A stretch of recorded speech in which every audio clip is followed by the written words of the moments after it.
dari kelas D1 Prodi PGMI STIK YIN Jember.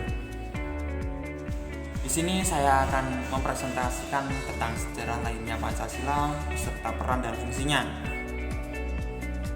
Ada tiga bahasan penting yang akan dipresentasikan pada kali ini, yaitu masuknya Jepang ke Indonesia, BPUPKI, serta rumusan Pancasila dari para tokoh.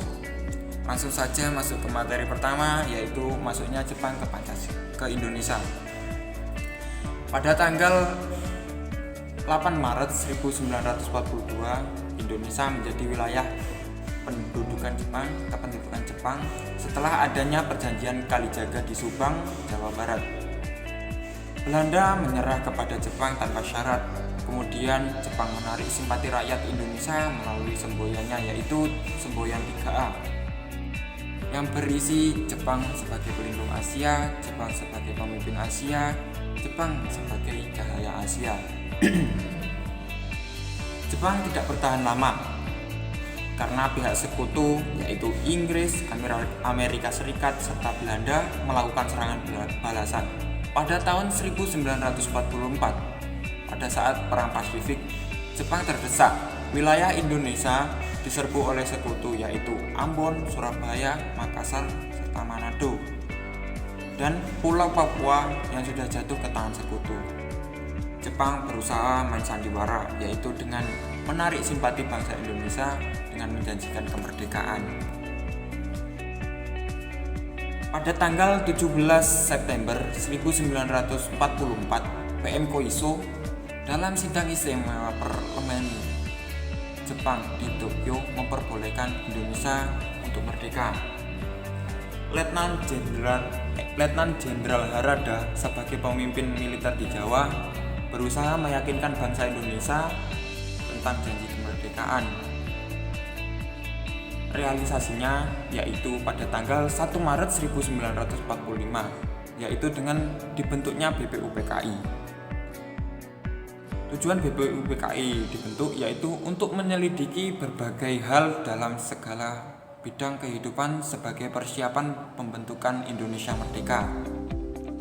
Dr. Rajiman Widyodiningrat ditunjuk sebagai ketuanya, lalu Raden Panji Suroso dan Iji Bangasiyosio sebagai wakilnya.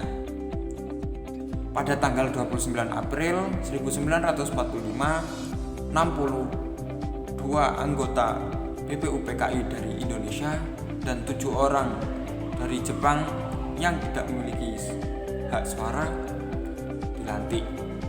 Setelah itu, BPUPKI pun melakukan beberapa sidang. Yang pertama, pada tanggal 29 Mei sampai 1 Juni 1945 di Gedung Pancasila membahas tentang perumusan dan penetapan Pancasila sebagai dasar negara. Lalu sidang kedua pada tanggal 10 sampai 17 Juli 1945 membahas tentang rancangan Undang-Undang Dasar. Pada tanggal 11 Juli 1945, panitia perancang UUD membentuk lagi panitia kecil beranggotakan 7 orang yang diketahui oleh Profesor Dr. Mr. Supomo. Beberapa anggota tersebut berpendapat dan pendapat mereka berbeda-beda, tetapi tetap didasari dengan semangat perjuangan dan semangat nasionalisme. Ada 3 tokoh yang mengusulkan rancangan dasar negara. Di antaranya Muhammad Yamin. Pada tanggal 29 Mei 1945, Muhammad Yamin mengusulkan 5 dasar negara, yaitu peri kebangsaan, peri kemanusiaan, peri ketuhanan, peri kerakyatan, serta peri kesejahteraan rakyat.